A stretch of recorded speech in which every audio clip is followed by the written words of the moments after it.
Bonsoir. Se soigner, aller chez le médecin, est-ce désormais réservé aux riches? La question peut paraître provocante et pourtant elle est on ne peut plus d'actualité. Écoutez bien ce chiffre. L'an dernier, 25% des Français, soit une personne sur 4, eh bien 25% des Français ont renoncé à se soigner pour des raisons d'argent. Il faut dire que la Sécu rembourse de moins en moins bien et par ailleurs, tout ce qui touche à notre santé coûte de plus en plus cher. Prenez par exemple les tarifs des médecins. Eh bien, les dépassements d'honoraires sont passés de 900 millions en 1990 à 2,7 milliards d'euros en 2013, soit 3 fois plus qu'il y a 20 ans. Alors, vous allez voir ce soir que face à cette inflation, il existe des solutions. Vous allez découvrir comment des filières de praticiens ont décidé de casser les prix. Que vaut cette santé low cost? C'est un reportage de Jessica Berthaud et Vincent Fourcade. Cela fait des semaines qu'Aymeric repousse sa visite chez le dentiste. Et ce n'est pas parce qu'il a peur de passer un sale quart d'heure. Bonjour. En fait, c'est surtout une question d'argent. Le jeune homme souffre d'une rage de dents et des dentistes, il en a consulté plusieurs. Je vous laisse patienter dans la salle d'attente, s'il vous plaît. Oui, ça marche. Et tout c'était bien trop cher pour ce jeune travailleur saisonnier. J'ai pas trop les moyens non plus pour me payer ces soins chez un dentiste agréé, enfin seul. Mais la dentiste qu'il s'apprête à consulter Je suis le docteur Massy, c'est moi qui vais. va peut-être tout changer. On y va, allez. A priori, c'est une consultation comme une autre. Donc c'est à quel niveau? Quand je mange, après manger, j'ai mal. Eh ben, on regarde tout ça. Donc il y avait en haut à droite. Ouais. Alors effectivement. Mais au moment du devis, Aymeric va voir la différence. Très bien, c'est riche. Il faut lui poser 3 couronnes sur ses dents abîmées. Un traitement qui n'est pas donné, en moyenne, ce genre de soins coûte autour de 2400 €. Ça a été? Oui, c'est... Mais Virginie, l'assistante dentaire, a une bonne nouvelle pour Aymeric. Alors, voici le devis. Donc, je vous ai indiqué, voilà, le montant total. Donc, à votre charge, il reste 875 €. 875 € pour 3 couronnes en céramique. Le jeune homme retrouve le sourire. C'est beaucoup moins cher que chez le dernier dentiste qu'il a consulté. Le devis où j'avais été, c'était de 1800 et quelques. C'est pratiquement la moitié moins cher. Ouais. En plus, ils ont soigné plus de dents. J'ai 3 dents de soignées ici, alors que sur l'autre devis, j'avais que 2 dents de soignées. Des prix cassés qui vont permettre à ce jeune homme de pouvoir enfin se soigner. Je suis content. C'est bien. Voilà. Je vous remercie. Ces prix, c'est la spécialité de ce centre dentaire d'un nouveau genre. Je vous raccompagne. Ici, tout a été prévu pour tirer les prix vers le bas. Et si les patients affluent, c'est parce que se soigner les dents, c'est aujourd'hui devenu un luxe pour de nombreux Français. Pour les grains, s'il vous plaît. C'est l'une des conséquences les plus dramatiques de la crise. Aujourd'hui, plus de la moitié des Français renoncent à se soigner, faute d'argent. Et c'est le dentiste qu'ils délaissent en priorité. De quoi faire les affaires de professionnels d'un nouveau genre, des dentistes low cost, décidés à casser les prix. Ils s'appellent Dentego, Dentifrice ou encore Dentalvie. Des centres dentaires qui séduisent de plus en plus de patients. Ils mettent en avant des traitements complets et des soins de qualité jusqu'à moitié prix. Comme des implants ou des couronnes à moins de 500 €, lorsqu'il faut compter 800 € chez un dentiste traditionnel. Alors quels sont les secrets de ces nouveaux cabinets dentaires qui cassent les prix? Peut-on vraiment leur faire confiance? Vous découvrirez que parfois certains payent au prix fort le sourire tout neuf qui les a fait rêver.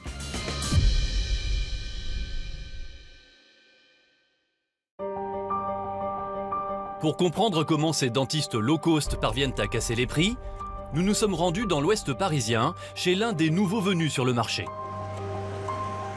En apparence, rien ne le distingue d'un autre cabinet dentaire, mais en apparence seulement. Car en réalité, on est bien loin d'un dentiste de quartier, et c'est avec Gilles que nous allons le découvrir. Monsieur Petitjean, bonjour. Comment ça va? Depuis la dernière fois, ça va. On attaque? Et la première surprise, c'est ce long couloir. Avec pas moins de 6 cabinets dentaires, équipés d'un matériel de pointe. Mais aussi un centre de radiologie et même un bloc opératoire. Plus de 3000 patients défilent ici chaque année. Allez, je vous en prie. Gilles est un habitué, c'est sa 5e visite. Bonjour, bonjour. Allez, ça va bien? Bien et vous? Installez-vous, je vous en prie. C'est la dernière intervention pour la pose de ses 3 nouvelles dents.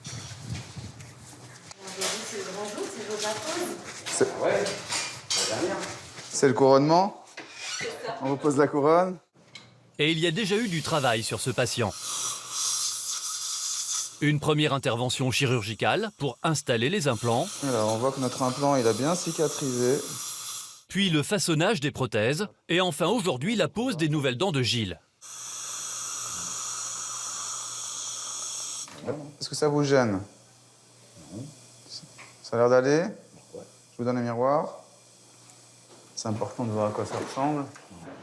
Alors, monsieur, c'est Très satisfait. Non, non, franchement, c'est bien. En plus, il fait pas mal, il est adorable. Il fait des lictes aussi. C'est gentil. Que de mieux pour un patient, Voilà. franchement. Et Gilles est d'autant plus content que ces 3 nouvelles dents avec implant, Et le bleu, c'est mon papier. il va les payer 30% moins cher que chez un dentiste traditionnel. Allez, bravo. Ouais. Vous êtes libre. Et si ce cabinet dentaire peut se permettre de pratiquer des tarifs si bas, c'est parce qu'en coulisses, tout a été pensé pour faire un maximum d'économies. Allez, je vous laisse avec Bénédicte. Ainsi, aussitôt Gilles soigné, pas le temps de le raccompagner jusqu'à la porte. Au revoir, monsieur Bastien. Il faut enchaîner au plus vite avec une autre consultation. Le planning est ultra serré. Alors, on est en retard, en avance. Je pense qu'on a rattrapé, lui. Jusqu'à 16h30. Il est quelle heure? 16h17, on est en avance. L'assistante prend juste le temps de stériliser et de préparer la salle avant l'arrivée du patient suivant. Bonjour, monsieur. Comment ça va? Ouais, bon. Ça va. Pas question de perdre une minute, car les petits prix du centre dépendent en grande partie de ce rythme de travail. Et il y en a un qui veille au grain. C'est le patron, James Cohen, 25 ans. Il n'est pas du tout dentiste, il est fraîchement sorti d'une école de commerce et il a lancé ce cabinet dentaire low cost il y a 2 ans. Bonjour. Comment allez-vous? Ça va bien? Pour tirer les tarifs vers le bas, James a tout prévu pour que ses employés soient le plus rentables possible. À commencer par ceux qui lui coûtent le plus cher, les dentistes, payés en moyenne 7 000 € par mois. James leur concocte des plannings bien remplis. Il arrive à 9h le matin. Donc vous voyez, son planning est rempli jusqu'à 19h le soir. De 9h à 19h, ça ne chôme pas. L'heure du déjeuner, c'est le seul temps mort que le patron veut voir sur les plannings. Mais là où James fait vraiment la différence comparé à un dentiste traditionnel, c'est qu'ici, les praticiens se concentrent uniquement sur le cœur du métier, soigner, et rien d'autre. Cette plage horaire va être exclusivement réservée à soigner, donc à produire du soin. Donc tout ce qui va être actes non productifs, donc actes qui font perdre de l'argent, ne vont pas être imputés aux praticiens. Ces tâches, qui prennent en principe près d'un tiers du temps aux praticiens, James les confie à des salariés qui lui coûtent bien moins cher. Je prends l'ordinateur 2 secondes, Anan, si vous voulez bien. Il a embauché une petite armée d'assistantes. Elles sont 4 à gérer la paperasserie, les paiements et la prise de rendez-vous. Donc on a une 3e personne ici qui est en soutien au niveau de l'accueil, qui gère tout de l'accueil téléphonique. Des employés payés en moyenne 1 500 € par mois, 4 fois moins cher qu'un dentiste. Ça permet aux praticiens d'avoir une capacité de travail plus importante. Le temps qu'il va perdre à faire des papiers, au lieu de le perdre à faire des papiers, il va passer du temps à soigner des gens. Donc forcément, ça permet de faire des économies. Des dentistes qui travaillent à la chaîne Ça serait pour remplacer les 2 dents qui manquent? et une petite armée d'assistantes. Voilà comment ce centre parvient à faire des économies et proposer ainsi des tarifs jusqu'à 30% plus bas que ses concurrents.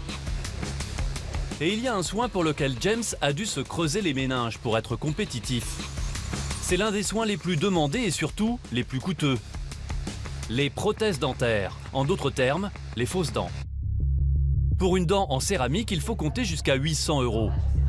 Un soin qui en plus est très mal remboursé par la sécurité sociale, seulement 75 €. Et justement, James a trouvé le moyen là encore de proposer des prothèses bien moins chères.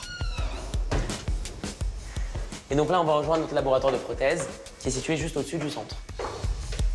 Au premier étage, on découvre une petite armée de prothésistes. 18 personnes qui travaillent à la chaîne avec chacune sa mission. Moulage, pose de céramique, cuisson, polissage et finition.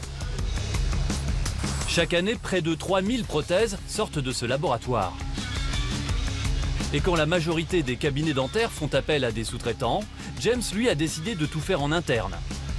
De quoi économiser sur la marge du fabricant, qui se chiffre en moyenne à 15%. Nous, on fabrique nous-mêmes ce produit.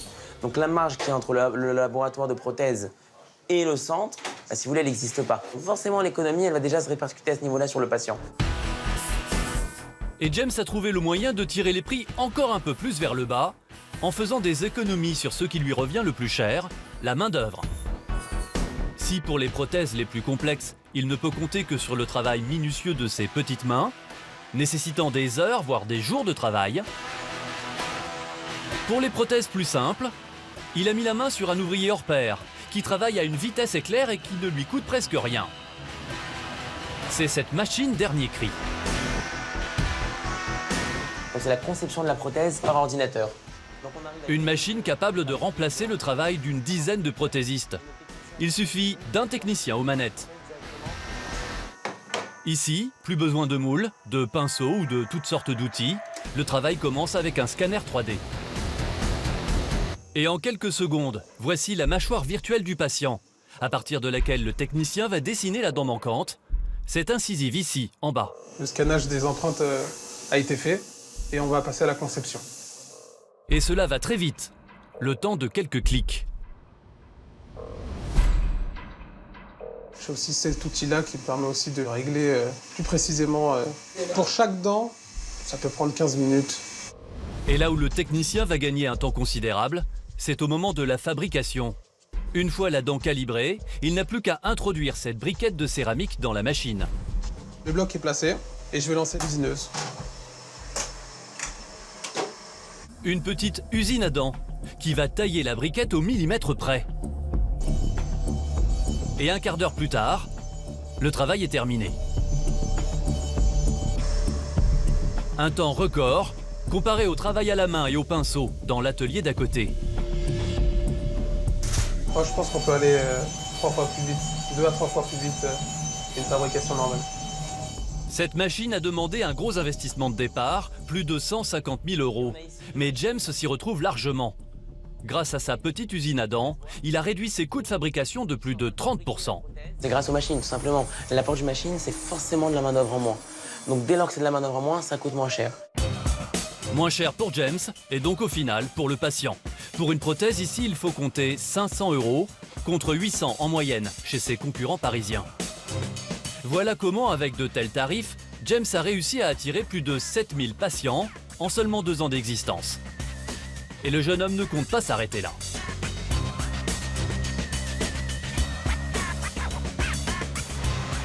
Ce jour-là, dans un quartier populaire de l'est de la capitale, nous le suivons pour la préparation d'un grand événement, l'ouverture de son 3e centre. Comment ça va? Tout va bien? Ça va.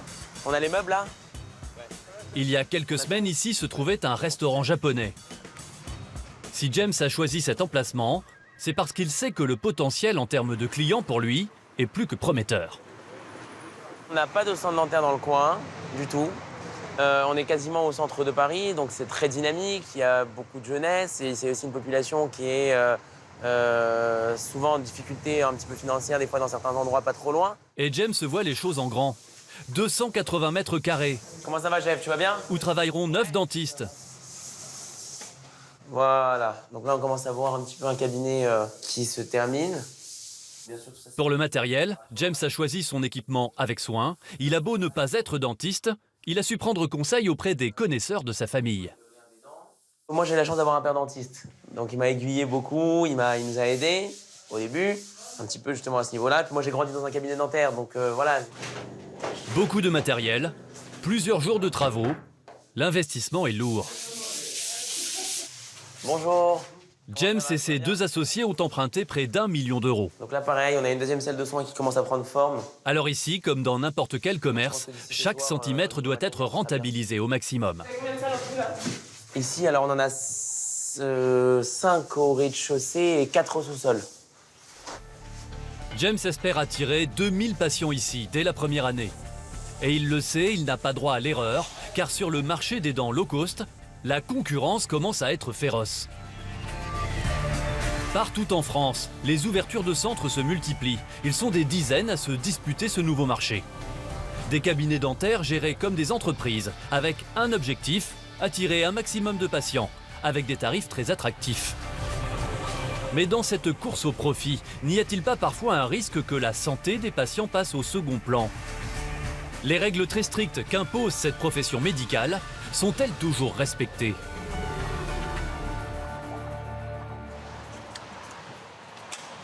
Nous nous sommes rendus dans l'un de ces centres low cost en nous faisant passer pour un patient. Nous souhaitons obtenir un rendez-vous pour un soin très courant. Bonjour. Un soin que tous les dentistes pratiquent tous les jours. Alors, ce serait pour prendre rendez-vous pour un détartrage et une visite de contrôle. Une consultation d'à peine 1 heure a priori. Et pourtant, à l'accueil, l'assistante ne prend même pas la peine de regarder son planning. Elle nous recommande carrément d'aller voir ailleurs. Nous insistons et tentons de trouver une date malgré tout. Et si je me mets quand même sur liste d'attente, vous allez. Ça sert à rien.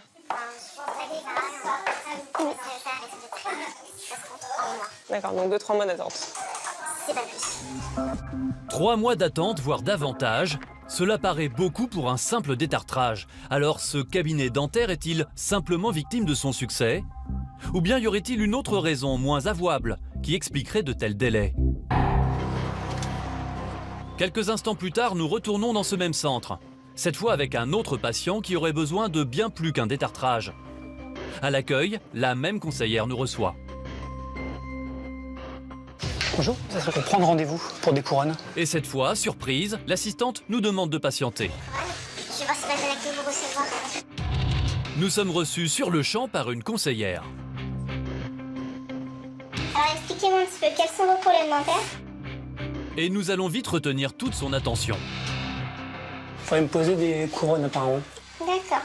Vous refaisez combien de molaires? Enfin, 3 couronnes.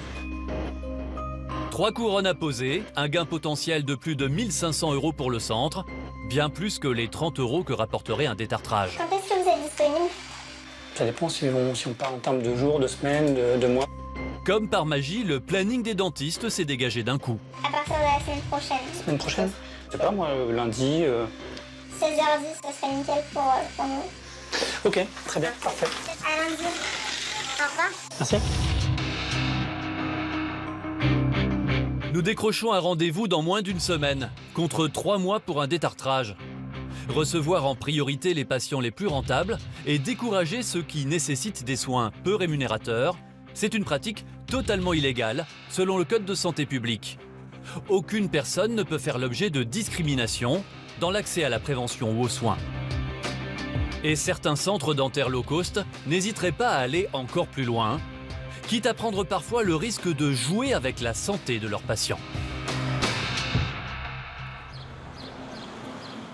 Dans ce petit village de l'Ain, quand Christine part faire son marché, ça ne dure jamais bien longtemps. Il faut dire que la plupart des stands lui sont interdits, comme le boucher ou le pâtissier. Elle ne peut s'autoriser que des produits bien précis.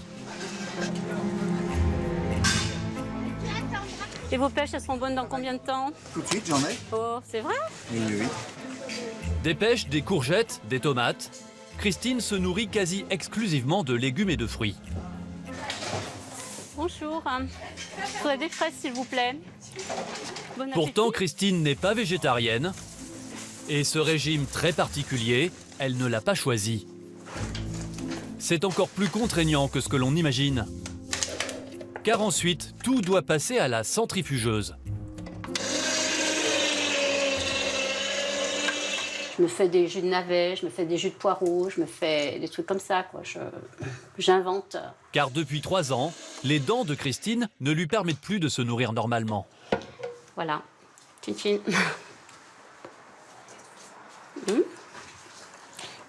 Manger solide, ça nécessite de mâcher, je suis plus habituée.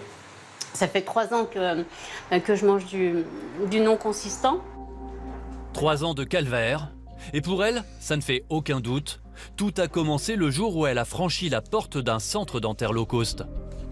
Elle s'y rendait pour se faire soigner 2 dents, loin d'imaginer le diagnostic que le dentiste allait lui annoncer.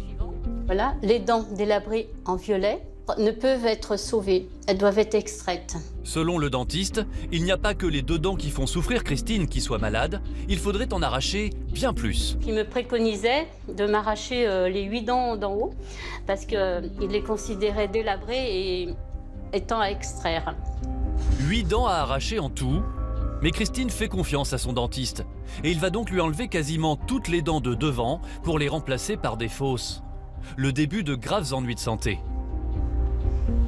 Bon, à la suite de ce traitement, 2 mois après, les implants sont tombés. Et après, donc ça a été galère sur galère. Des galères de santé, mais aussi un gouffre financier. Christine a dépensé au total plus de 7 000 €. Et le centre dentaire, qu'est-ce qu'il vous disait par Rien, rien. Qu'est-ce que vous voulez dire? Restez comme vous êtes, hein. Christine en est aujourd'hui convaincue, elle devrait toujours avoir ses dents. Il n'y avait aucune raison qu'on les lui remplace par des implants. Et c'est bien ce que va confirmer son nouveau dentiste, le professeur Chapota. Bonjour Mme Cosset, vous allez bien? Oui, ça va. On va aller vous ausculter un petit peu. Merci, oh là là. C'est lui qui lui a permis de retrouver le sourire grâce à une prothèse. À mon avis, tout va bien se passer et vous n'aurez plus d'ennuis. Pour ce professeur de plus de 30 ans d'expérience, c'est très clair, il n'était pas nécessaire d'arracher 8 dents à Christine. Ça veut dire que ces dents, en plus, elles ne bougeaient pas, auraient très bien pu être conservées. La tendance est un petit peu de se tromper de situation. On extrait des dents qui, des fois, pourraient très bien être conservées. Remplacer des dents par des implants, plutôt que les soigner. Des méthodes de soins surprenantes et qui peuvent coûter cher aux patients comme Christine. Nous avons tenté d'obtenir une explication auprès de son centre dentaire. Il s'agit d'un centre Dentexia, l'un des leaders sur le marché. Un groupe qui compte 7 établissements en France, notamment à Paris, à Lyon ou encore à Lille. Dans la banlieue lyonnaise, nous avons obtenu un rendez-vous avec le grand patron.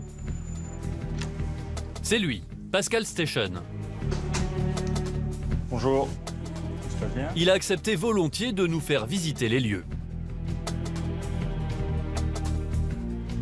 Donc vous avez ici la partie communication et administrative, et ici la partie clinique.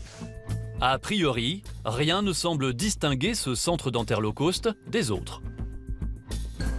Qui a des compétences cliniques avec un diplôme qui est reconnu par le ministère de la Santé.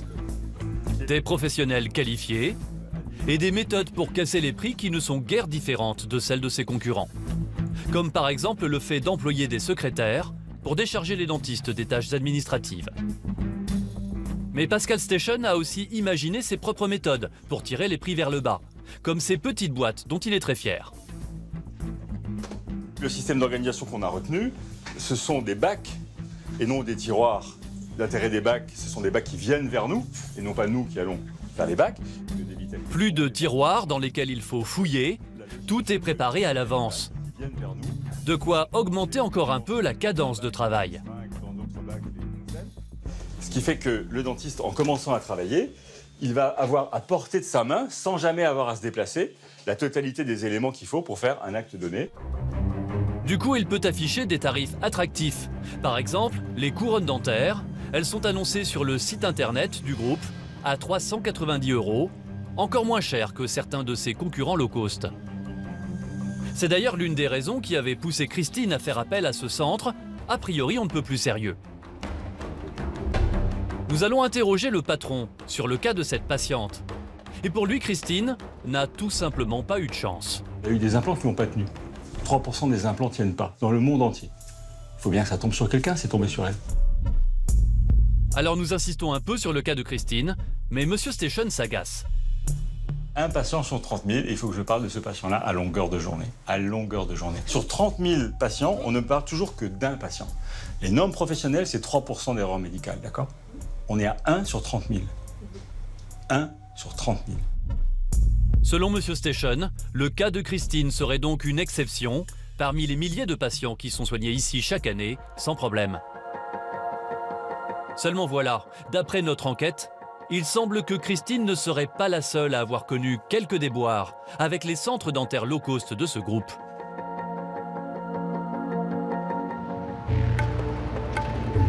Nous allons en apprendre davantage au centre-ville de Lyon, où se trouve le gendarme de la profession dans la région, le Conseil de l'Ordre des dentistes. C'est vers lui que se tournent les patients mécontents. Et depuis environ 2 ans, Alain Chantreau, son président, a de plus en plus de travail. Vous avez du courrier, Nathalie? Merci. Dans le courrier, il reçoit souvent de nouvelles plaintes. Et l'essentiel concerne une société en particulier. Une société que le patron de l'Ordre des dentistes a désormais dans sa ligne de mire. Alors ça, ce sont les dossiers en cours. Il s'agit du groupe qui a soigné Christine. Voilà. 3 plaintes sur 4 concerneraient Dentexia dans la région. 5, 6, 7, 8, 9... Je dis, on doit être à une trentaine depuis le 1er janvier de cette année, une trentaine de dossiers.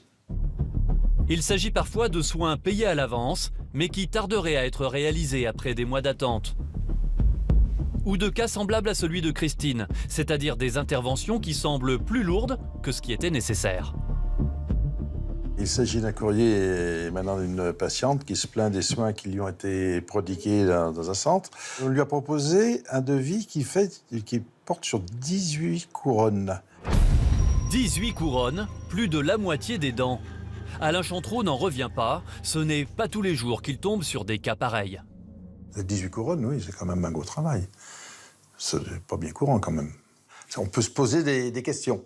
Et il y a une tendance dans ces centres-là à pratiquer les extractions et remplacer les dents par des implants. Au lieu de les soigner. Au lieu de les soigner, c'est l'impression que l'on a. Le cas de Christine ne semblerait donc pas aussi rare que Dentexia le prétendait. Et de nombreuses plaintes à l'encontre de ce même centre dentaire s'accumulent dans cette armoire. Bien, alors là, ce sont des dossiers avec les procès-verbal de conciliation qu'on a pu faire. Une conciliation, c'est un arrangement entre les dentistes et des patients qui menaçaient de porter leur affaire en justice. Là, par exemple, c'est un dossier pour lequel l'avocat de Dentexia accepte de donner 1 000 € en dédommagement du préjudice subi, en plus du remboursement de tous les frais de soins occasionnés. De l'argent contre un engagement à ne pas poursuivre le centre devant les tribunaux. C'est ainsi que plusieurs cas de patients mécontents se sont donc arrangés à l'amiable. Certaines pratiques de ces centres low cost sont aujourd'hui dénoncées par d'anciens employés. Sophie est dentiste. Elle a travaillé plusieurs mois dans un centre à bas prix. Elle affirme que derrière les tarifs attractifs se cachent parfois des méthodes très discutables dont elle a été le témoin. Tout de suite sur D8, vous allez découvrir jusqu'où sont prêts à aller certains centres dentaires low cost pour pratiquer des tarifs imbattables. Il y a des praticiens qui vont faire des soins qui ne sont pas nécessaires pour prouver qu'ils sont capables de tenir ce rythme. Face à des dépenses de santé en hausse, certains Français en arrivent à prendre une décision incroyable. Quitter la sécurité sociale et cotiser auprès d'assurances privées étrangères. C'était vraiment le jackpot puisque non seulement on cotisait beaucoup moins, mais on était déjà beaucoup mieux couverts, ce qui est vraiment une réalité. J'économise 350 € par mois. Alors quelles sont ces sociétés qui prétendent concurrencer la Sécu? Et est-il vraiment légal d'y avoir recours et de ne plus payer ses cotisations de sécurité sociale? Certaines pratiques des centres dentaires low cost sont aujourd'hui dénoncées par d'anciens employés. Sophie est dentiste, elle a travaillé plusieurs mois dans l'un de ces centres. Elle affirme que derrière les tarifs attractifs se cachent des méthodes parfois très discutables, dont elle a été le témoin. à commencer par la pression mise sur les employés. Les objectifs, c'était 3 500 € de chiffre d'affaires par jour, c'est-à-dire de choses terminées, de travaux terminés, 3 500 €. C'est-à-dire de soins qui pouvaient être facturés aux patients. 3 500 € par jour, c'est 3 fois plus que la moyenne d'un dentiste traditionnel. Alors pour atteindre leurs objectifs, selon Sophie, certains de ses confrères n'auraient pas hésité à exagérer certains soins au moment d'établir les devis. Il y a des praticiens qui vont faire des soins qui ne sont pas nécessaires pour prouver qu'ils sont capables, tout simplement, de tenir ce rythme. Ça, j'ai vu de mes yeux des patients qui se retrouvaient avec 6 couronnes antérieures parce qu'ils avaient le malheur d'avoir des soins dessus. Sophie aurait refusé d'appliquer ces pratiques, ce qui lui aurait valu des réprimandes de la part de ses supérieurs. Notamment le souvenir d'un jour où le consultant clinique et la chef de centre m'ont extirpé de mon cabinet le midi sous prétexte d'aller manger. Tous les deux, en face de moi à une table, m'ont fait mon procès. Aujourd'hui, la jeune femme travaille chez un dentiste traditionnel, mais son témoignage n'est pas le seul que nous avons recueilli. Allô? Oui, bonjour madame, c'est Jessica, la journaliste de D8. Au bout du fil, une femme qui a dirigé un centre dentaire low cost pendant 4 ans. Elle affirme avoir été choquée par les méthodes qui y étaient pratiquées. Elle parle tout d'abord d'une course à la rentabilité. Les équipes sont composées de 3 personnes, d'une dentiste, d'une assistante dentaire et d'une conseillère clinique. Ce trinôme doit faire un chiffre d'affaires de 90 000 € d'encaissement par mois. Même des fois, quand il y a une semaine de vacances du dentiste, c'est pas grave, il doit faire 90 000 €. Autant dire que ce chiffre est très difficilement réalisable. Et elle confirme que parfois, dans ces centres, la priorité est donnée aux patients qui rapportent le plus d'argent. Malheureusement, ce sont des patients sélectionnés, c'est-à-dire qu'on ne prend pas d'enfants, on ne prend pas les gens qui viennent juste pour un simple contrôle. Les conseillères cliniques sont coachées pour pouvoir sélectionner le meilleur patient potentiel. Et le potentiel, c'est qu'il y ait beaucoup de soins, et pas des soins de détartrage ou de composite, des soins de prothèse ou d'implant. On est dans du vrai commercial. Malgré quelques abus qui restent marginaux, les Français plébiscitent ces nouveaux soins dentaires au tarif low cost. À tel point qu'une dizaine de nouveaux centres devraient ouvrir en France dans l'année qui vient. Il faut dire qu'aujourd'hui, pour des millions de Français, payer moins cher ses dépenses de santé, c'est devenu une priorité. Car tout a augmenté. Les consultations chez le médecin, plus coûteuses. Le nombre de médecins qui pratiquent des dépassements d'honoraires non contrôlés est passé de 25 à 54% en 10 ans. Quant aux médicaments, ils ne cessent d'augmenter aussi. Une étude a estimé que leur prix moyen avait plus que doublé en 20 ans. Alors quand les fins de mois sont difficiles, pour certains ménages, le moindre souci de santé peut devenir un cauchemar. Voilà pourquoi certains Français aujourd'hui estiment que la sécurité sociale ne tient plus ses promesses. Et parfois, pour payer moins cher, ils sont prêts à se mettre hors la loi.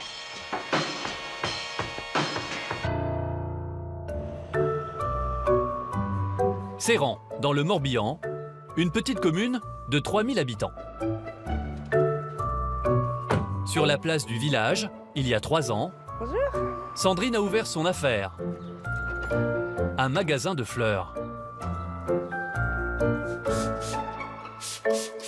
J'entretiens tous les jours mes plantes. Là, le bouquet là, il me plaît plus, donc je l'enlève. Mais le petit commerce de Sandrine est fragile. Dans ce village, les affaires ne décollent pas vite. Elle a beau travailler 10 heures par jour, pour le moment, elle ne peut même pas se verser de salaire. Bonjour.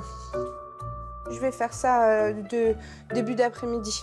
Est-ce qu'ils ont un thème de couleur dans leur mariage? Bonne journée à vous. Au revoir. Du coup, il y a une chose qui inquiète beaucoup Sandrine. Elle ne doit surtout pas tomber malade.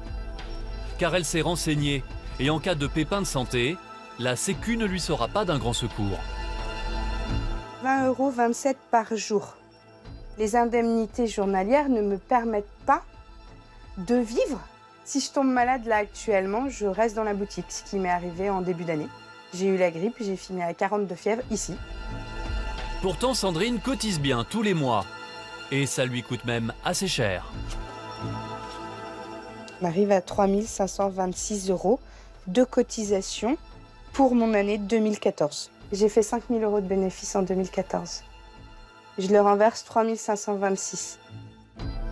Et ce n'est pas le seul souci. Quand elle a besoin de joindre sa caisse de sécu, c'est toujours un vrai casse-tête pour Sandrine. Nous ne pouvons pas vous répondre actuellement. Nous vous prions de nous en excuser. Chaque fois qu'elle cherche à joindre un conseiller, ça lui demande pas mal de patience.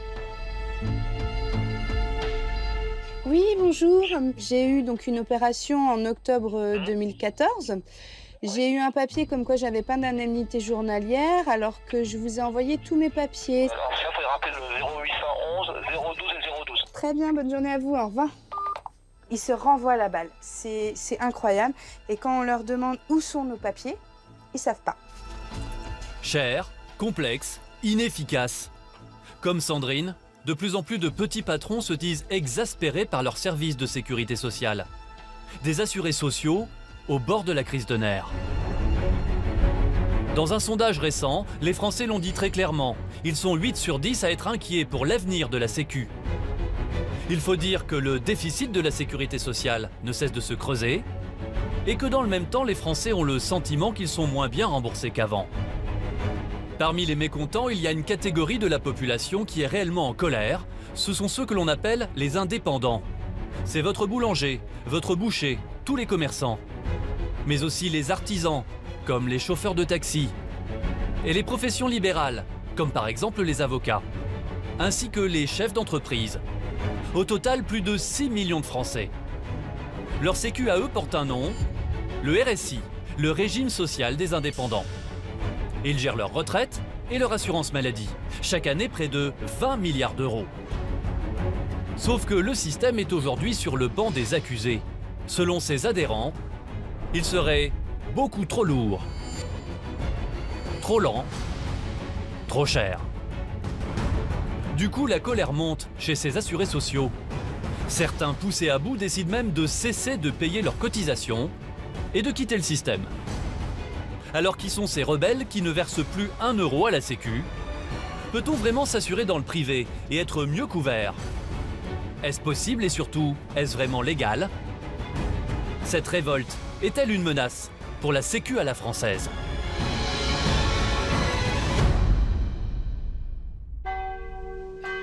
Dans l'Essonne, à Breuillé, quand une cliente rend visite à Paul, la mercière, Vous avez le ticket? il y a de fortes chances qu'elle assiste à un procès en règle contre la Sécu des petits indépendants. Car entre Paul et le RSI, il y a quelque chose de brisé. Moi, ce qui me fait mal au cœur, c'est que tous les jours, j'ai des jeunes qui ont monté leur entreprise et qui arrêtent à cause du RSI. Puis nous, on n'a pas le droit ni au chômage, ni rien. Oui. À 74 ans, Paul a passé les 2 tiers de sa vie dans cette boutique où elle vend boutons, tissus, vêtements et dentelles. Ça, c'est les collants. Et puis là, on est dans le rayon mercerie laine. Et là, c'est le rayon layette. Mais depuis plusieurs semaines, entre 2 clientes, Et 12. Voilà, madame. Merci bien. notre commerçante tente de faire valoir ses droits auprès du RSI, son régime de sécu.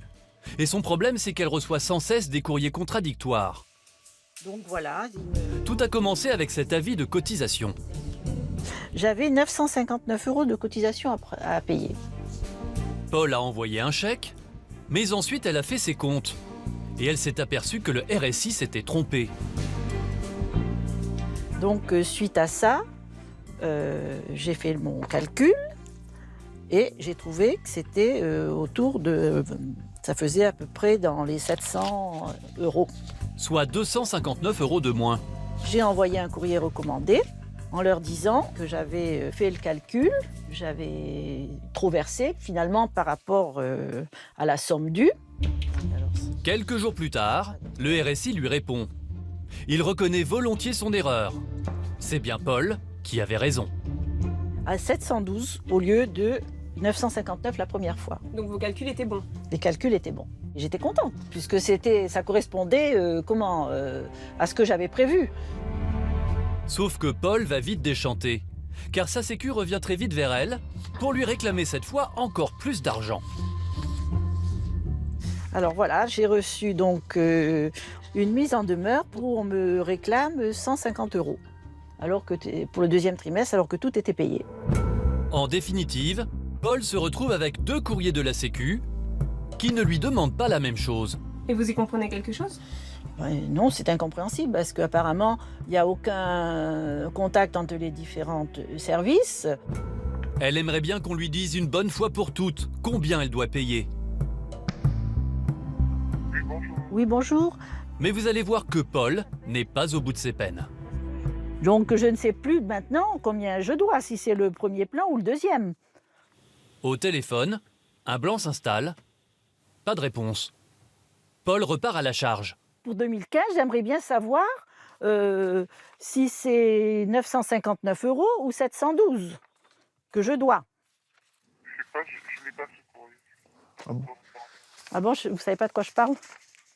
La conseillère semble ne pas avoir de traces de ses courriers. Après un quart d'heure de conversation, elle va même déclarer forfait. Je vais juste faire un petit mot à votre tête et puis je vais les laisser revenir vers vous. Je ne vais pas chercher plus longtemps. Sourire désabusé de Paul.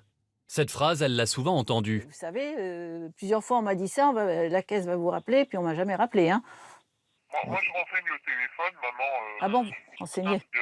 Près de 20 minutes au téléphone, qui n'auront finalement servi à rien. Bien, merci. Madame, au revoir.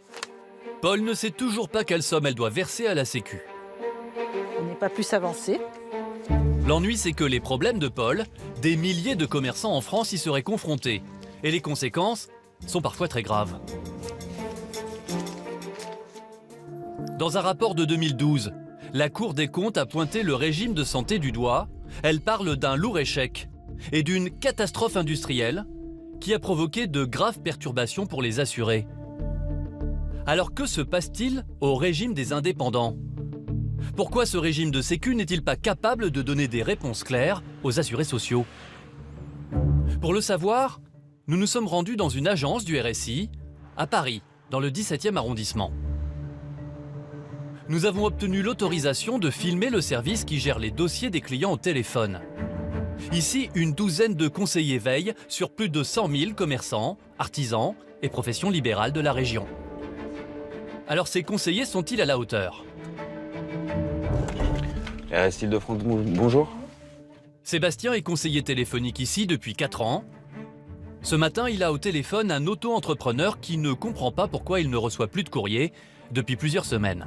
Lundi ou mardi, normalement, ça devrait être dans la boîte aux lettres. Un simple changement d'adresse, a priori, Sébastien résout le problème rapidement. Et d'après lui, la plupart des cas se règlent assez vite. La moyenne, 3 minutes, c'est ce qu'il faut, de toute façon. Mais parfois, certains dossiers demandent un peu plus de travail. C'est le cas avec cette commerçante qui semble un peu perdue dans ses déclarations de revenus. C'est la déclaration du mois de juin, donc ça m'étonne pas que ce soit pas encore enregistré un an. Cette fois, Sébastien va avoir besoin de bien plus que 3 minutes pour régler le souci. C'est avec la régularisation de 2014 et l'ajustement des cotisations provisionnelles de 2015 sur la base de 2014. C'est ça, voilà. Des affaires plus complexes et des appels qui peuvent durer. Or, Sébastien a des objectifs à remplir dans la journée. Environ 80, 100. Maximum 100, ouais. C'est beaucoup, non, quand même. C'est beaucoup, ouais. 100 appels à traiter par jour, c'est beaucoup, mais ça ne suffit pas pour répondre à toute la demande. Alors du coup, lorsque les assurés sociaux téléphonent, bien souvent ce n'est pas Sébastien ou ses collègues qui répondent. Ça se passe ailleurs. Et c'est une toute autre histoire. Car les assurés sociaux, quand ils sont trop nombreux à appeler, sont orientés vers des centres d'appel extérieurs, des centres privés, qui emploient des dizaines d'opérateurs, mais dont les employés ne sont pas toujours suffisamment bien formés. Nous avons pu joindre un ancien salarié de ces centres d'appel. Ce qu'il va nous confier a de quoi surprendre, car il reconnaît qu'il n'était pas vraiment capable de répondre correctement aux assurés sociaux. On n'était pas assez formés pour pouvoir faire ça, on n'avait pas les moyens pour pouvoir désamorcer des conflits, des dossiers très conflictuels. On n'avait aucun moyen. On était un peu psychologue au téléphone. En toute sincérité, on faisait écouter. Ça nous passait au-dessus, donc on laissait les gens filer au téléphone et puis voilà. Des conseillers débordés qui n'hésitaient pas parfois même à répondre n'importe quoi pour se débarrasser des cas les plus compliqués. 4 appels sur 5, c'était des appels conflictuels. Et puis parfois on rentrait, oui très bien, on demande sera traité sur 48 heures. Je prends l'exemple sur les remboursements, on voyait que les demandes étaient envoyées au gestionnaire. On leur disait oui, le remboursement est en train de se faire, il a été validé par nos services des dates. On était obligé de mentir à un moment parce qu'on n'arrivait plus. Donc on avait trouvé cette astuce. Des conseillers incompétents et à l'autre bout du fil, des assurés sociaux totalement perdus. Le problème a pris une telle ampleur qu'il est remonté jusqu'au sommet de l'État. À la demande du Premier ministre, des députés ont mené l'enquête. Ils ont demandé que des mesures soient mises en place rapidement, notamment pour améliorer la qualité de l'accueil téléphonique. Du coup, le RSI s'est engagé à ne plus recourir à des centres d'appel privés et vient d'embaucher des opérateurs mieux formés. Par exemple, dans l'équipe de Sébastien, il serait passé de 12 à 22 personnes. Mais en attendant que tout rentre dans l'ordre, les dysfonctionnements du régime ont des conséquences parfois dramatiques pour la vie de certains assurés. À Brest, nous avons rencontré l'un de ces petits patrons qui accuse la Sécu d'avoir tout simplement gâché sa vie. Cela fait maintenant 3 mois qu'Eddy a posé ses valises dans cette caravane, au confort tout relatif. Il n'y a pas d'eau dans la caravane, vous pouvez voir. Et pour Eddy, le responsable de sa situation est tout désigné. C'est à cause du RSI que je vis là, parce que j'avais une maison avant et que je peux pas tout payer. Sans sous, je peux pas tout payer. Une caravane dans un hangar. C'est maintenant tout ce que peut s'offrir ce chef d'entreprise de 34 ans. Eddy se présente comme une victime des erreurs du RSI. En l'espace de 18 mois, il aurait tout perdu. Avant, comment je vivais? J'avais une grande maison avec un jardin, une piscine. Et maintenant, sans maison, sans piscine et sans jardin.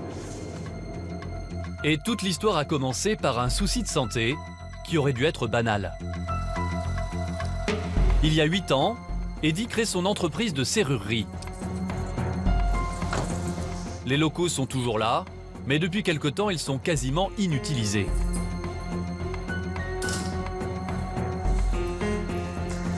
Donc voilà le bureau avec la fabrication des clés. Cela fait 2 ans que la société n'a presque plus d'activité. Pourtant, en quelques années, Eddy avait réussi à bâtir une belle affaire. On faisait 34 000 € de bénéfices dans l'année. De jolis bénéfices, et aussi la fierté pour Eddy d'avoir créé 4 emplois dans son entreprise.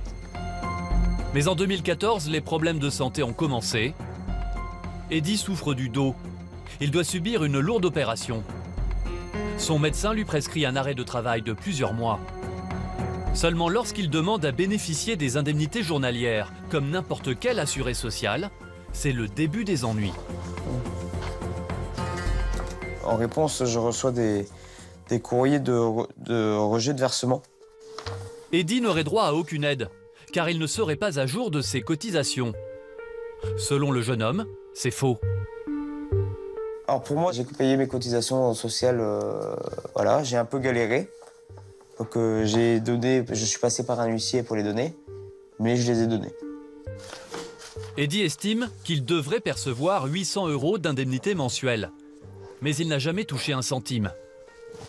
Et en parallèle, son entreprise a commencé à décliner. En son absence, les clients se sont fait rares, la trésorerie s'est vidée et il a dû licencier tous ses employés. Qui dit plus de sous, bah, restriction budgétaire, donc licenciement économique. Donc voilà, il n'y a plus personne. Et pour arranger le tout, l'année suivante, alors que sa situation était devenue très précaire, son régime de sécu lui a encore réclamé de l'argent. Pour 2014, par exemple, où j'ai pas travaillé un mois de l'année, il me demande 16 764 € de cotisation. Alors que j'ai pas travaillé un seul mois et que j'ai pas touché un centime. Alors Eddy a décidé de se mettre hors la loi. Il a arrêté de payer ses cotisations à la Sécu. Pour cet artisan, ce serait tout simplement une question de survie. J'ai plus de logement parce que j'avais un loyer et je pouvais pas le payer, donc j'ai plus de logement. Donc, mais il faut quand même manger. Donc c'était soit je mangeais, soit je donnais au RSI. Depuis notre tournage, Eddy a obtenu un rendez-vous avec le RSI. Au bout de 2 ans de galère, il va peut-être trouver enfin une solution à son problème. Mais d'autres entrepreneurs, eux, ont carrément décidé de quitter le système. Ils veulent se passer de la Sécu. Et ils sont persuadés qu'ils peuvent trouver une couverture santé plus économique et plus généreuse ailleurs. Sur Internet, il suffit de taper « Je quitte la Sécu » ou « Quitter le RSI » pour découvrir de très nombreux sites. Il s'appelle « Mouvement des libérés »,« Je quitte la Sécu » ou encore « MLPS », Mouvement pour la liberté de la protection sociale. Et ils proposent leurs techniques pour quitter la sécurité sociale et cotiser auprès de mutuelles privées qui rembourseraient mieux les frais de santé. Certains organisent même des meetings partout en France afin de persuader les indépendants que leur santé peut coûter moins cher. Alors qui se cache derrière ces rebelles du RSI? Est-il vraiment légal de ne plus payer ses cotisations de santé? Au nord de Nantes, c'est une conférence d'un genre assez particulier qui s'apprête à débuter dans ce grand hôtel. Les participants sont des commerçants, des artisans, des entrepreneurs, ou ils appartiennent à des professions libérales. À commencer par ce couple, Marc et Camille, des agents immobiliers en froid avec la Sécu, qu'ils trouvent trop chers et pas efficaces. Impossible de les joindre, impossible de s'arranger avec eux. On a failli tout perdre, la maison, tout. Et pourquoi vous êtes ici aujourd'hui? Eh bien, pour nous renseigner sur la libération de RSI et sécurité sociale et voir ce que l'on peut faire pour sortir de cette ornière. Trouver un moyen de quitter la Sécu, voilà ce qui rassemble ici tous ces petits patrons. Car cette réunion est organisée par le Mouvement des libérés. Des indépendants qui ont décidé de se passer de la Sécu et de ne plus payer leurs charges. À leur tête, il y a un certain Claude Reichmann, un homme au parcours peu banal. Eh bien, nous y voilà. Claude Reichmann est un ancien dentiste qui a aussi fait un peu de politique. Il s'est présenté en particulier au présidentiel en 2002. À 78 ans, il s'est trouvé un nouveau combat. Enchanté. Mettre fin à ce qu'il appelle le monopole de la Sécu, persuader les commerçants de quitter le RSI. Je suis content de vous voir arriver ici. Ben, merci. Dans la salle, ils sont déjà quelques 200 chefs d'entreprise à attendre les précieux conseils de leurs leaders, qui multiplient les déplacements en France pour appeler à la rébellion. Un de nos adhérents a compté les kilomètres. Je crois que j'ai dû dépasser les 100 000 kilomètres. Non. Alors rassurez-vous, je ne les ai pas fait à pied. Dans ces rangs, il y a ceux qui envisagent de quitter la Sécu et il y a ceux qui affirment y être déjà parvenus. J'ai reçu un papier qui est extraordinaire. Il y a quelques semaines, au début avril, c'est la résiliation du RSI. Bravo. Voilà. Un entrepreneur convaincu que la survie de ses affaires ne pouvait passer que par son départ de la sécurité sociale. Monsieur Reichmann qui est là, je peux vous le dire, a sauvé ma vie et certainement quelques têtes que je vois là ce soir. Claude Reichmann est satisfait. Ses supporters seraient de plus en plus nombreux dans tout le pays. Il disait qu'à chaque fois, le nombre de participants double. Ce qui veut dire que tous les espoirs sont permis pour les prochaines réunions. Cela fait des années que Claude Reichmann répète ce discours. Un discours qui peut surprendre. Il affirme que cotiser à la Sécu, ce ne serait pas obligatoire, et même qu'on mentirait là-dessus aux Français depuis des années. Nous avons enfin découvert la preuve qu'on nous a trompés et qu'on vous a trompés. Pour se libérer, que faut-il faire? Il faut contracter une assurance maladie européenne. C'est indispensable d'abord pour des raisons pratiques. Vous ne pouvez pas rester sans assurance maladie. Assurer sa santé dans le privé auprès de sociétés européennes et ainsi payer moins cher ses médicaments et ses visites au médecin. Le discours a fait mouche auprès de Marc et Camille. Nos agents immobiliers aimeraient en apprendre davantage auprès d'un Claude Reichmann très sûr de lui. N'ayez pas peur, ils savent tous qu'ils sont foutus. Ils le savent. Des propos rassurants, alors Marc et Camille se demandent si à leur tour, ils ne vont pas dire adieu à la Sécu. On va sauter le pas de bon gré mal gré aussi, hein, parce que franchement on en a marre de bosser pour rien. Hein. Nous en priorité on paye nos salariés et nous on ne gagne pas notre vie, quoi. Mais en réalité, Quitter la Sécu, est-ce aussi simple que cela? Comment s'y prend-on?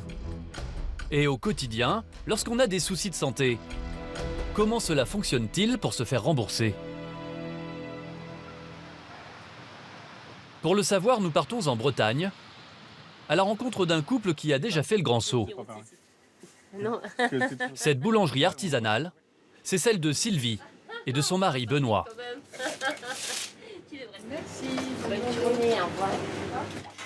Cela fait maintenant presque 2 ans que ce boulanger a décidé de ne plus payer ses cotisations de sécurité sociale. Au départ, c'est sur Internet qu'il a découvert l'existence d'assureurs privés étrangers qui lui promettaient de meilleurs services que la Sécu. C'était vraiment le jackpot puisque non seulement on cotisait beaucoup moins, mais on était déjà beaucoup mieux couverts, ce qui est vraiment une réalité. J'économise 350 € par mois. 350 € moins cher que la Sécu selon ses calculs. Et à ce prix-là, il affirme que ses remboursements de santé sont plus intéressants. Pour comprendre, il faut accompagner Benoît à la pharmacie, où régulièrement il va chercher ses médicaments contre l'asthme. Comme tous les mois, il faut que je renouvelle mon traitement. Et alors qu'il ne paye plus ses cotisations, Benoît veut nous montrer que ça ne change presque rien quand il rend visite à la pharmacienne. Bonjour, je viens pour renouveler mon ordonnance. Les médicaments sur le comptoir. Impossible pour Benoît de régler avec sa carte vitale. Elle n'est plus à jour, elle ne fonctionne plus. Il va donc expliquer sa situation. Je n'ai pas de carte vitale, je ne suis plus à la sécurité sociale française. Donc je ne sais pas si vous connaissez, j'ai une caisse privée européenne. Une caisse privée européenne dont Benoît ne peut s'empêcher de vanter les mérites. Et la pharmacienne se montre compréhensive. Il n'y a que des avantages. Oui, c'est des inconvénients qu'il y a à être au RSI. C'est compliqué de faire pire. Voilà. Donc j'en veux sûrement la changer, hein, c'est sûr.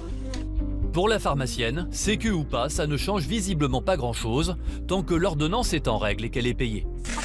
Voilà, 62 €. Vous voulez une facture, tout simplement? Ben voilà, vous sortez la facture, puis voilà, moi je me ferai rembourser. Une facture suffirait à se faire rembourser, ça ne serait pas plus compliqué que ça. Au revoir, bonne fin de journée. Cependant, une fois dehors, Benoît ne va pas pouvoir remplir sa feuille de soins exactement comme n'importe quel Français. Donc j'ai eu la feuille que tout le monde a en fait quand on va dans une pharmacie, avec la liste de tous les médicaments. Et il ne me reste plus qu'à mettre mon numéro de sécu. Un numéro de sécu façon de parler. En fait, il s'agit de l'identifiant de Benoît fourni par son nouvel assureur privé. Je mets mon numéro de sécurité sociale européenne, qui n'est pas vraiment un numéro de sécurité sociale, mais c'est un numéro de contrat en fait qui sert de numéro de sécu. Donc il y a 5 chiffres, tout simplement. Une série de chiffres que Benoît va inscrire sur sa feuille de soins. Sans carte vitale, il est obligé de tout faire à la main. On est obligé de remplir les papiers à l'ancienne. Ensuite, il va mettre sa feuille dans l'enveloppe que lui a fournie son assureur privé. Et la lettre va bientôt quitter la France. Direction la Grande-Bretagne. Et voilà. Je pense qu'en courant de semaine prochaine, je serai remboursé. Normalement, ça met 4-5 jours. Quelques jours plus tard, en effet, voici ce qu'a reçu Benoît dans sa boîte aux lettres, un avis de remboursement. Son médicament contre l'asthme lui est remboursé à 100%. La sécurité sociale, elle, n'aurait remboursé que 65%. Et ce n'est pas tout. L'assureur privé lui rembourse aussi ses séances d'ostéopathie, 40 €. À la Sécu, l'ostéopathie n'est pas remboursable. Voilà pourquoi Benoît en est persuadé. Il fait une bonne affaire en refusant de payer la Sécu. Je vais exactement vous montrer la différence. Il commence par nous montrer le montant des cotisations qu'il devrait normalement payer au régime de sécurité sociale. Au niveau du RSI, la somme qui m'est réclamée aujourd'hui par mois, c'est 1 360 €. 1 360 € en France, alors que chez son assureur privé étranger, c'est beaucoup moins. Et ici, j'ai l'avis d'opération de ce que je paye dans ma caisse de sécu privée, où je paye exactement 592,62 €. 592 € d'un côté et plus de 1 300 € de l'autre. Pour Benoît, cela fait chaque mois près de 700 € de moins à dépenser. Alors cette économie en vaut-elle la chandelle? Notre boulanger est-il toujours aussi bien couvert que lorsque la Sécu s'occupait de lui? Benoît n'a aucun doute. Ah, je suis mieux couvert que la sécurité sociale en tout cas. À commencer par une dépense que font tous les Français, la visite chez le médecin traitant. Quand je vais chez le médecin, je suis remboursé 23 € sur 23. Mes médicaments sont remboursés intégralement. Alors que pour une consultation chez un généraliste, la Sécu, elle, ne rembourse que 15,10 €. Même constat en matière de santé dentaire. Si Benoît doit par exemple se faire poser une prothèse, son assureur privé lui promet un remboursement pouvant aller jusqu'à 1 500 € par an. La Sécu, de son côté, rembourse moins de 80 € pour le même soin. Donc sur un implant qui peut être coûteux, si on a déjà 1 000 €, bah, c'est déjà ça de moins à sortir de sa poche. Mais alors, qui sont ces sociétés anglaises qui semblent proposer des services plus attractifs que la sécurité sociale? Et ont-elles le droit de concurrencer la Sécu? Sur le net, il y a deux noms qui reviennent très souvent. Assurance Sans Frontières, ASF, et Amarise, un courtier installé en Angleterre. C'est lui qui assure Benoît le boulanger. Sur son site, Amarise met en avant dès la première page une offre spécialement conçue pour la France, mais il n'y a pas plus de précision. Alors nous avons voulu en savoir davantage sur les activités de cet assureur privé.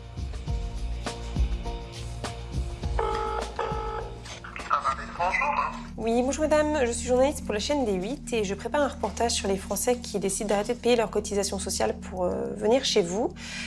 Voilà, je voulais savoir si c'était possible d'organiser un tournage dans vos locaux. Malheureusement, ce sera un non pour votre demande. On ne fait pas de tournage et on ne se donne pas d'interview du tout. D'accord. Au plaisir. Merci madame, au revoir. Nos caméras ne sont pas les bienvenues, alors nous allons essayer une autre méthode. Et nous ne sommes pas au bout de nos surprises. Tout de suite sur D8, vous découvrirez que ceux qui essaient d'échapper à la sécurité sociale pour faire des économies sur leurs cotisations ne se rendent pas forcément compte qu'en réalité ils flirtent avec les limites de la loi. C'est vraiment dangereux et c'est à l'encontre du bien des assurés. Parce qu'ils ne s'affilient pas, ils risquent d'être condamnés parce qu'ils ne paient pas. Mais pendant ce temps-là, les cotisations tournent. Enchantée, je suis Sarah. Vous verrez également qu'en matière de santé, il y a une spécialité qui connaît un succès de plus en plus grand, c'est l'ostéopathie. Allez-y, on repousse. Et si les tarifs pratiqués sont parfois assez élevés, une nouvelle génération de praticiens arrive aujourd'hui sur le marché. Ils proposent des tarifs à la portée de tous. De quoi soigner le mal de dos sans vider son porte-monnaie.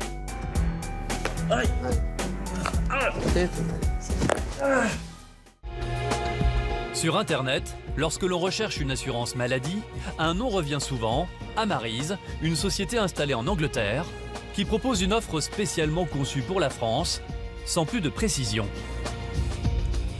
Sauf que vous allez voir, cet assureur privé n'a pas très envie d'ouvrir ses portes à la presse.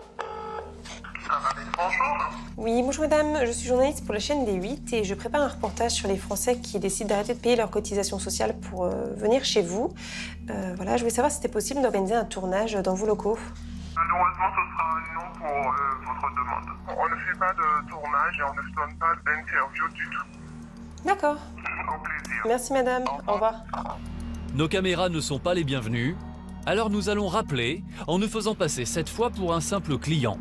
Nous voulons savoir si la démarche de quitter la Sécu est aussi simple et légale que le promet le site. Oui, bonjour madame, je suis une artisane française et j'aimerais ne plus cotiser à la sécurité sociale et bénéficier de votre assurance santé. Est-ce que c'est bien légal de partir et d'aller chez vous avec la sécurité sociale? Je ne vais pas avoir de problème? Je ne peux pas vous dire. Jusqu'à présent, les personnes prennent le contrat et il y en a très peu qui retournent au système. Donc je suppose qu'ils sont pas, mais il y en a là qui sont...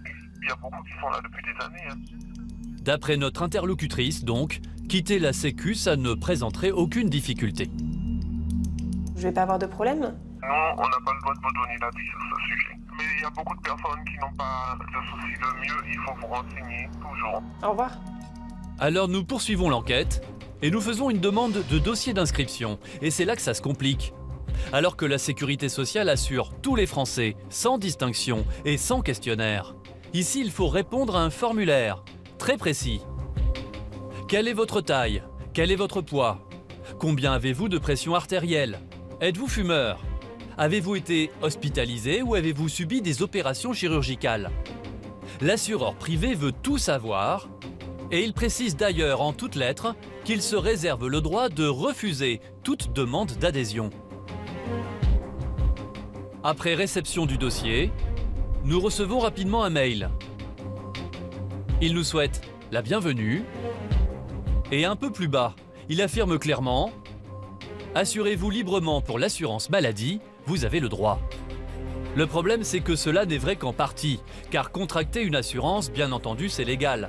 Mais le faire pour remplacer la sécurité sociale et ne plus payer ses cotisations, ça, c'est totalement hors la loi. À Paris, dans cette agence du RSI, il y a quelqu'un qui est bien placé pour le savoir. C'est la responsable juridique, Marie Nacher. Elle connaît bien ces rebelles qui prétendent quitter la sécurité sociale. Elle leur réserve un dossier rouge. 1, 2, 3, 4, 9. C'est le carton des contestataires, des assurés sociaux qui refusent de continuer à cotiser et demandent à être rayés des listes de la Sécu. C'est le même, 32, 33, 34. 35, j'en ai 35. 35 en ce moment, pas vraiment un raz-de-marée. Vous savez combien nous avons de cotisants? Nous avions plus de 100 000 cotisants dans les 107 000 cotisants. 35 dossiers sur 107 000 cotisants, vous doutez bien que ce n'est pas tout mon travail. Et selon Marina, les messages sont souvent les mêmes. Souvent, c'est des lettres types que les assurés trouvent en fait sur Internet. J'ai lu sur Internet que je n'avais pas cotisé chez vous, votre régime n'est pas un régime obligatoire de sécurité sociale. Le RSI, vous êtes sans existence légale, vous ne pouvez pas délivrer de contraintes, vous ne pouvez pas recouvrer nos cotisations. Ces Français estiment qu'ils sont dans leurs droits en voulant se retirer de la Sécu. Ils reprennent souvent à leur compte les arguments du MLPS de Claude Reichmann qu'ils ont pu trouver sur le web. Au nom des textes européens sur la libre concurrence, ils vont jusqu'à estimer que les Français peuvent s'assurer librement pour tous les risques relatifs à la maladie, notamment auprès de la sécurité sociale, d'une société d'assurance ou d'une mutuelle. Autrement dit, selon eux, la Sécu n'est pas obligatoire. Seulement voilà, d'après Marina, ce raisonnement est faux, car il existe un texte européen qui stipule clairement le contraire. Il s'agit d'un traité de 2012. Il reconnaît la faculté aux États européens de définir les principes fondamentaux de leur système de sécurité sociale. En clair, la France a le droit d'obliger ses citoyens à cotiser à la Sécu. Notre régime est un régime légal, obligatoire. Et ça résulte non seulement de la loi, ça résulte de la Constitution française. C'est le choix de la France d'avoir pris une sécurité sociale qui couvre la majeure partie, même la totalité de la population. C'est universel. En France, à ce jour, il serait précisément 1258 à avoir manifesté leur intention de quitter la Sécu. Pour Marina, ils s'exposent tous à de graves conséquences. C'est vraiment dangereux et c'est à l'encontre du bien des assurés. Parce qu'ils ne s'affilient pas, ils risquent d'être condamnés, parce qu'ils ne paient pas. Mais pendant ce temps-là, les cotisations tournent, les majorations de retard tournent. Et effectivement, ces révoltés sont systématiquement attaqués en justice par l'administration et condamnés par les tribunaux. Sauf que cela ne suffit pas à stopper le mouvement. Car pour ne plus payer leurs cotisations de sécu, certains, vous allez le voir, sont prêts à aller très très loin. Concarneau, dans le Finistère. Non loin des plages, voici l'entreprise d'un homme qui est un pionnier dans son genre. Contraction de la taille, une dernière, ça l'expire. Il s'appelle Jean-Pierre, un ancien culturiste devenu patron de ce club de sport il y a maintenant 22 ans. Et donc je te charge ta barre. Et à peine avait-il créé sa société que Jean-Pierre a estimé que les charges réclamées par la Sécu étaient bien trop lourdes. Je remonte plus. Pause. On enlève. Alors il a été l'un des premiers patrons en France à vouloir échapper au système. Depuis des années maintenant, il ne verse plus aucune cotisation. Je ne suis plus à la Sécurité sociale depuis 1995-96. Forcément, en 20 ans, c'est une petite fortune que Jean-Pierre n'a pas versée à l'assurance maladie. En l'espace de 20 ans, j'ai économisé 80 000 € pour la caisse de sécurité sociale. Voilà. Donc une somme très importante. Sauf que ces 80 000 euros, la Sécu a bien l'intention de les récupérer. Alors les ennuis s'accumulent pour Jean-Pierre. Il ne compte plus les lettres d'huissier, les convocations au tribunal.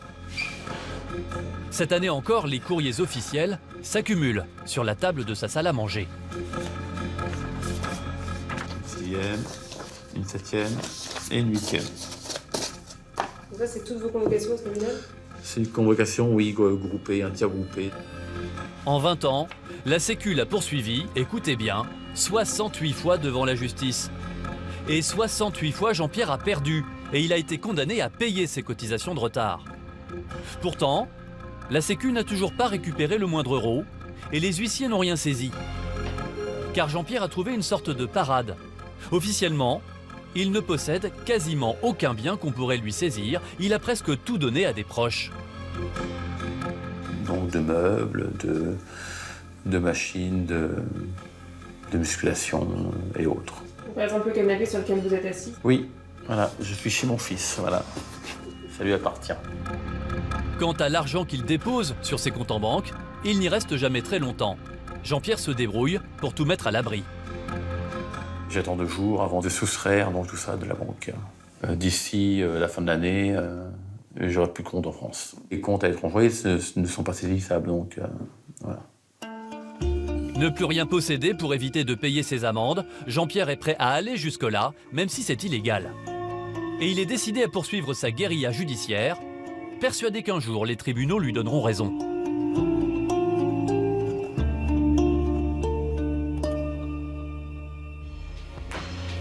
Si de plus en plus de Français sont en colère contre la sécurité sociale, c'est parce que leur santé leur coûte de plus en plus cher. Et c'est bien pire encore lorsqu'on s'éloigne de la médecine classique. Car les Français sont séduits par la médecine alternative. 4 sur 10 ont recours à la sophrologie, à l'homéopathie ou à l'acupuncture. Or, bien souvent, ces médecines sont mal remboursées, voire pas remboursées du tout pour les plus récentes. Alors aujourd'hui, certains patients sont à l'affût de tous les bons plans pour réduire la facture.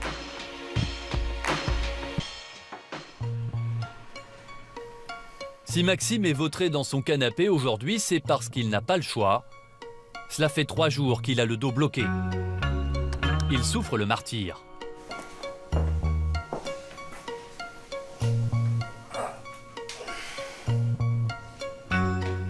C'est insupportable. Par exemple, si je fais tomber mes clés, je vais pas pouvoir les ramasser comme ça. Je vais être obligé de me pencher comme ça, de me mettre accroupi et de les ramasser. Une situation très handicapante pour ce serrurier de 34 ans. Impossible d'aller travailler. Voilà, ça c'est ma position préférée. Je souffre pas. Et c'est une souffrance qui revient fréquemment. Et un mal de dos, on sait jamais comment ça se termine. Voilà, là ça fait pas trop mal. Alors à chaque fois qu'il souffre du dos, Maxime consulte un homme, le seul capable de le soulager. Tant pis s'il faut parcourir plus de 30 km jusqu'à Paris pour se rendre à son cabinet. Vu le bien que ça me procure, très franchement, ça vaut le coup. Et c'est un besoin vital, on va dire. Si je vais pas le voir, je vais pas bien, en fait. Et voici la méthode miracle de Maxime. Il n'a pas rendez-vous avec un médecin classique, mais avec un ostéopathe. Bonjour. Alors, du mal à vous lever? Allez. Bah, ça recommence, hein. Bon. C'est le rituel. Allons-y. Cet homme capable de le remettre d'aplomb s'appelle lui aussi Maxime. Il exerce depuis 10 ans. Ça vous réveille pas la nuit? Ça me réveille pas la nuit. Pour le moment, ça va, on va pas se plaindre. Et c'est plus accentué au réveil ou en fin de journée? Plus, on va dire, en milieu de journée. Je vous laisse vous déshabiller? Bah, allons-y, oui. Allons-y. La suite va se passer sur la table de massage. L'ostéopathie repose sur un principe, manipuler muscles et squelettes, afin de soulager certains troubles corporels. L'épaule droite est plus haute, la distance oreille-épaule est plus courte à droite qu'à gauche. Vous avez le bassin qui a tourné. Une épaule trop basse, un bassin mal positionné. Alors pour corriger ces mauvaises postures, l'ostéopathe va utiliser une technique spéciale et remettre le squelette en place. Vous allez mettre les mains, une là, une là. Vous croisez bien les doigts. Allez. C'est parfait. Dans son jargon, on appelle ça faire craquer les articulations. Allez, laissez venir tranquillement.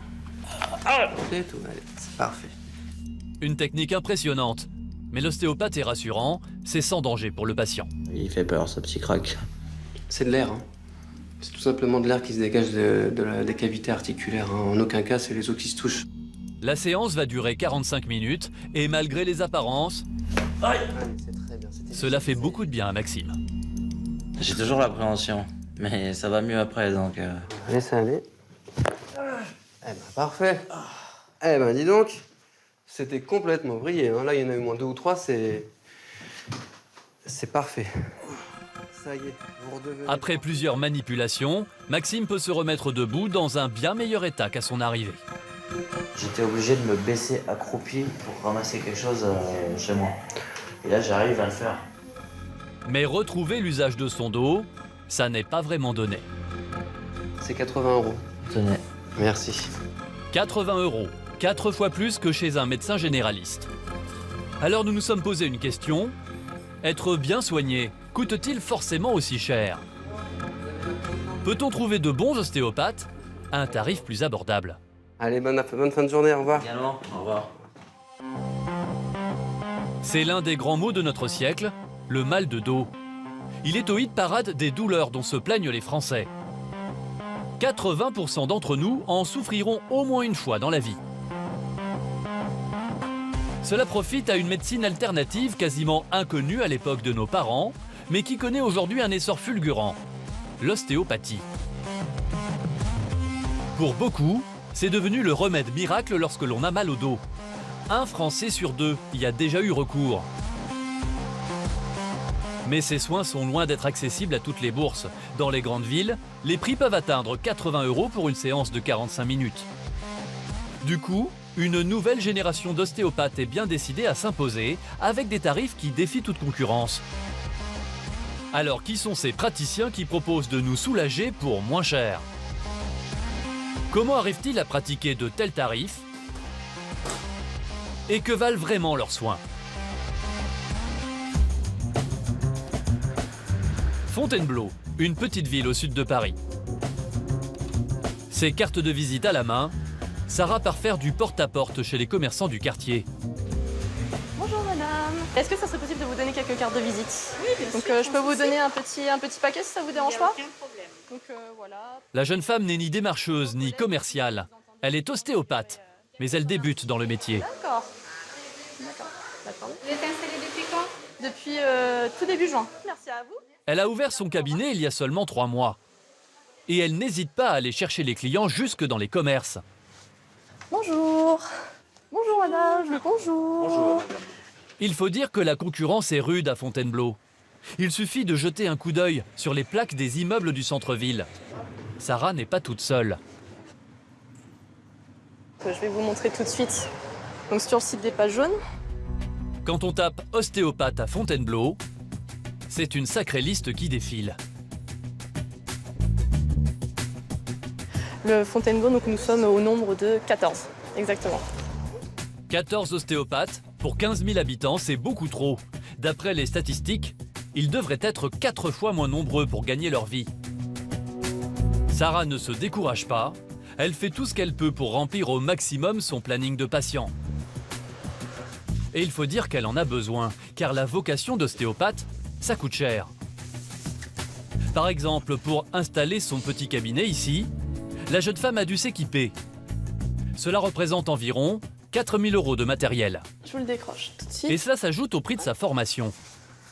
Voilà, donc je suis diplômée depuis novembre 2014. Ça va faire 1 an en novembre prochain. Donc voilà, c'est encore tout récent. 5 ans d'études qui lui ont coûté en tout 45 000 €. Une somme conséquente que la plupart des étudiants ostéopathes doivent emprunter à la banque. Voilà pourquoi la majorité d'entre eux, une fois installés, pratiquent des prix élevés pour rentrer dans leurs frais. Sarah, elle, a choisi une autre méthode. Pour se faire un nom à Fontainebleau, elle a décidé d'afficher des prix plus bas que ceux de ses concurrents. Évidemment, toujours les tarifs de la consultation qui sont affichés donc, dans la salle d'attente. Ici, c'est 60 € la séance pour les plus de 12 ans et 50 € pour les plus jeunes. 10 € moins cher que ses confrères de la ville. Et le prix, c'est un argument non négligeable pour des patients comme Amandine. Bonjour, c'est à nous. Très bien. Enchantée, je suis Sarah. D'accord, Amandine, bonjour. À 21 ans, elle est encore étudiante. C'est la première fois qu'elle vient consulter Sarah. J'ai eu un accident de voiture il y a 1 semaine et demie et ça a tapé dans la nuque, quoi. D'accord, donc la douleur, elle est vraiment au niveau des cervicales. Oui. Amandine voulait être soignée en urgence. De genoux. Levez le bassin vers le plafond. Après avoir fait le tour de l'annuaire des ostéos à Fontainebleau, Sarah était la première, disponible immédiatement. Amandine, est-ce que vous appréhendiez le fait que Sarah soit jeune, justement, une ostéopathe Non, ça me faisait pas... Après, c'est vrai que sur les pages jaunes, comme j'ai cherché, c'est pas spécialement noté. Donc, c'était la surprise. Voilà, c'était... Après, on le reconnaît aussi un petit peu au niveau du son de la voix au téléphone. Hein, c'est pas pareil. Un petit peu plaisir à l'arrière. Amandine n'est pas effrayée de confier son dos à une jeune diplômée. Il y a du mieux, hein. Bon, déjà, c'est... Enfin, moi, je sens que c'est mieux. Après, vous... Et doucement, voilà, histoire de pas trop tirer sur la cervicale. Très bien. Bah, écoutez, vous pouvez vous rhabiller. Fin de la consultation. Ça va. Je vais beaucoup mieux, ça va. Très bien. Amandine se sent soulagée. Et avec un tarif à seulement 60 €, Sarah espère bien en faire une nouvelle patiente bien fidèle. En étant étudiante, on n'a pas forcément les moyens de payer excessivement cher. Ça, c'est pour vous, donc ça sera votre facture. J'en profite pour vous donner du coup ma carte de visite. Très bien. Je vous raccompagne. Sarah compte aujourd'hui en moyenne 3 patients par semaine et elle se donne 2 ans pour faire décoller l'activité de son cabinet. Trop de folie. Aujourd'hui, pour les jeunes ostéopathes, il n'est pas forcément facile de se faire une place sur le marché. La faute à une explosion du nombre de praticiens. Ils sont aujourd'hui plus de 22 000 en France. C'est 2 fois plus qu'il y a seulement 5 ans. Et dans certaines régions du pays, le marché devient complètement saturé. Sur cette carte, en noir, rouge et orange, ce sont les zones où les ostéos sont en surnombre. Le sud, l'ouest et l'Île-de-France sont les plus concernés. Pourtant, il y a un jeune ostéopathe qui a découvert comment faire de l'ostéopathie un vrai business. Il a trouvé le moyen de pratiquer des tarifs parmi les plus bas du métier pour attirer un maximum de patients. Dans le nord de la France, Florian arrive sur son lieu de travail. Et contrairement à beaucoup de ses collègues, il a un planning bien rempli. À 26 ans, table amassée sous le bras, il croule sous le travail. Et il ne se rend pas dans un cabinet. Bonjour. Vous allez bien? C'est lui qui vient à ses patients. Ce jour-là, c'est dans une entreprise de BTP à Lille qu'il vient consulter. Le planning du jour. Parfait. Au programme aujourd'hui, 5 patients. En quelques minutes, la grande salle de réunion de l'entreprise se transforme en cabinet d'ostéopathie éphémère. Juste la table à ouvrir, à sortir une feuille, un stylo. La salle, elle est assez grande, il faut juste avoir la place pour tourner autour. Son premier patient, c'est Julien, l'un des maçons de l'entreprise. Bonjour, je suis Florian, ostéopathe. Je laisse venir avec moi? Après vous. On est dans la salle sur la gauche. Vous avez des douleurs précises, mal au dos, mal aux genoux, mal aux épaules? J'ai déjà eu mal au dos. Plier les jambes. Dans une entreprise de BTP, Florian sait qu'il ne va pas manquer de patients. C'était directement lié, vous pensez, à votre travail? Ouais. La consultation commence, comme dans n'importe quel autre cabinet finalement. Inspirez profondément. Après une demi-heure de manipulation, Julien pourra retourner à son travail détendu. Mais à la fin de la consultation, surprise, pas de facture ni de carte bleue. Ce n'est pas Julien qui va payer, c'est son employeur. Et pour une séance, le tarif est intéressant, 50 €. Je vous en prie. À bientôt. Au revoir. Florian ne conservera qu'une part de cette somme, 20 €. Je crois que c'est à vous. Les 30 € qui restent reviendront à celui qui a imaginé cette nouvelle façon de pratiquer l'ostéopathie en entreprise. Un homme qui est bien décidé à faire de l'ostéopathie un business très rentable. Cet homme, c'est lui, Yannick Bénet, un jeune ostéopathe de 28 ans qui met de moins en moins souvent sa blouse. Il a créé son entreprise il y a 4 ans. C'est avec ça que tout a commencé. Depuis 4 ans, je suis diplômé d'ostéopathie. Et donc, j'ai lancé directement, moi, après mon diplôme, à la fois mon cabinet et à la fois ostéo-entreprise. Car à la sortie de l'école, il sait qu'il est difficile pour un jeune ostéopathe de se faire une place sur un marché saturé. Alors il se dit qu'il y a des milliers de patients qui auraient bien besoin de ses services, ce sont les salariés en entreprise. Car à chaque profession, ses problèmes de dos. Donc la cervicalgie, donc douleur qu'on retrouve très fréquemment lorsqu'on travaille sur informatique, puisqu'on se retrouve en position assise avec la tête qui tombe en avant. Les tendinites de l'épaule, tendinites du cou, donc pour tous les métiers, surtout avec des gestes répétitifs, donc travail à la chaîne, etc. Et bien sûr le mal du siècle, donc la lombalgie. Un potentiel énorme de clients, et en face, des ostéopathes qui ne demandent qu'à travailler, les jeunes diplômés. Là, voilà un exemple type donc de CV d'ostéopathe qu'on a reçu. Des CV comme celui-ci, Yannick en reçoit des dizaines chaque semaine. Il y a beaucoup d'écoles qui ont ouvert, donc beaucoup d'ostéopathes qui ont été diplômés. Donc le marché, notamment en région parisienne et dans le sud, va être complètement saturé. Et l'avantage de ces jeunes praticiens, c'est qu'ils sont prêts à travailler pour pas cher. De quoi proposer des prix ultra compétitifs, 50 € la séance en entreprise. Résultat, aujourd'hui, Yannick croule sous la demande. Par exemple, des interventions où on envoie 10 ostéopathes donc sur la même journée dans certaines entreprises. Et ce jeune patron a un discours bien rodé pour les séduire les unes après les autres. Ce matin, il part tenter sa chance dans une PME au sud de Paris. C'est une petite entreprise spécialisée dans la vente de dates. Il va tenter de convaincre le patron que l'ostéopathie peut lui faire économiser beaucoup d'argent. Bonjour, Yannick Benet, ostéo-entreprise. Pour le convaincre, le meilleur moyen, c'est de très vite rendre visite aux salariés. Car le jeune homme en est persuadé. Celle dédiée justement à toute la partie gestion hypermarché, supermarché. Dans ces locaux, il y a forcément quelqu'un qui a besoin de ses services. Yannick Benet, ostéopathe. Et pourquoi pas cette jeune femme ? Alors, est-ce qu'il y a des petites douleurs au quotidien que vous ressentez quand vous travaillez quand vous avez une journée assez longue, par exemple? Ouais, celle-ci. Ouais, ok. Cette directrice commerciale passe ses journées sur son ordinateur et bien souvent, son poignet finit par la faire souffrir. Mais vous ressentez quand même des douleurs au niveau de l'avant-bras, le fait de taper beaucoup? Voilà, donc des douleurs au poignet, mais devant un ordinateur, d'autres parties du corps sont mises à rude épreuve. Au niveau des cervicales, il y a... Ici. Du coup, oui, au niveau des trapèzes aussi, ouais. Du coup, Yannick en profite pour vanter les bienfaits de l'ostéopathie. Et nous, dans ce cas-là, en ostéopathie, c'est vrai qu'on a pas mal de résultats sur tous ces motifs de consultation. Ce serait formidable. Mais le patron n'est pas forcément aussi emballé que son employé. J'ai pas encore négocié les tarifs, attention. Ça, c'est l'esprit commercial qui revient, désolé, c'est plus fort que moi. Alors Yannick va mettre en avant son principal atout, ses tarifs ultra compétitifs. Alors, donc nous, au niveau du tarif de la consultation, on est sur un tarif de 50 €. Le patron ouvre de grands yeux. 50 €, c'est un prix cassé, mais ça n'est pas donné. Alors Yannick va mettre en avant un autre argument choc.